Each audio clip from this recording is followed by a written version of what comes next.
In this video, I will show you how to survive your first night in Hytale and gear up in full copper armor before the bears find you. So let's get started. Every time you start a new world, you will spawn in a room like this. There's not much to do here, so you can head straight to the door and open it. All worlds are randomly generated, which means every new world will be completely different. The first thing not to do is to break a tree with your bare hands like in Minecraft. It works, but it takes way too long. Instead, you should focus on gathering 3 basic resources: sticks, plant fibers and rubble. To get sticks, look for piles near trees or break bushes, which also drop plant fiber. Rubble can be found directly on the ground or by breaking gravel blocks like this. Next, press tab to open your inventory, and from here you can craft a pickaxe, a hatchet and a sword. These tools are essential for surviving your first day in Hytale. Now you are ready to explore, but before we do that, let me quickly explain some core game mechanics. Let's start with the movement. You can sprint by pressing Shift key,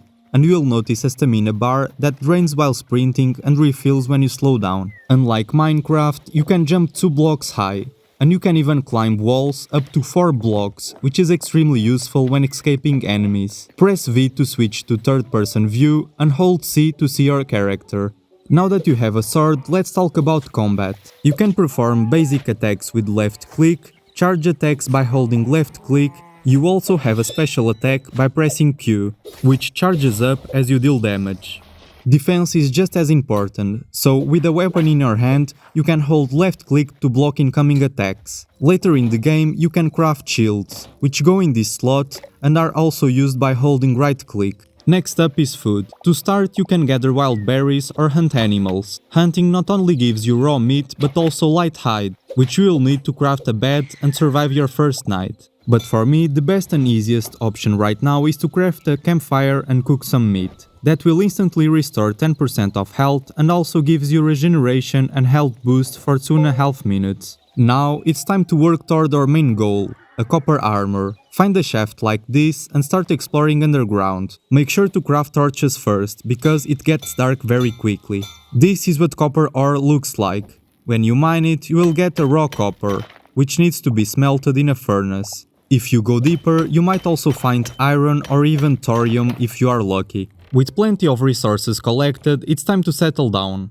Press M to open the map and choose a good spot for building your first base. Once you've chosen a location, craft some chests to store your items. One of my favorite features is that you don't need to store items one by one.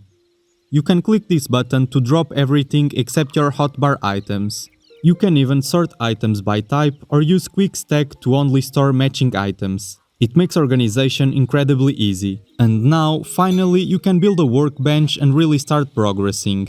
From here you can craft advanced tools and weapons like bows and arrows, but most importantly you can craft a furnace. Inside the furnace, clicking on the fuel slot shows you all the possible fuel sources, which is super helpful early on. On the other side, place your raw copper to smelt it into copper ingots. Once you have enough ingots, craft the armorer's workbench. This allows you to turn your copper ingots into a full set of copper armor, which is essential for surviving the night and staying safe from strong enemies like bears. And with that you are fully geared, prepared for your first night and ready to begin your journey in Hytale.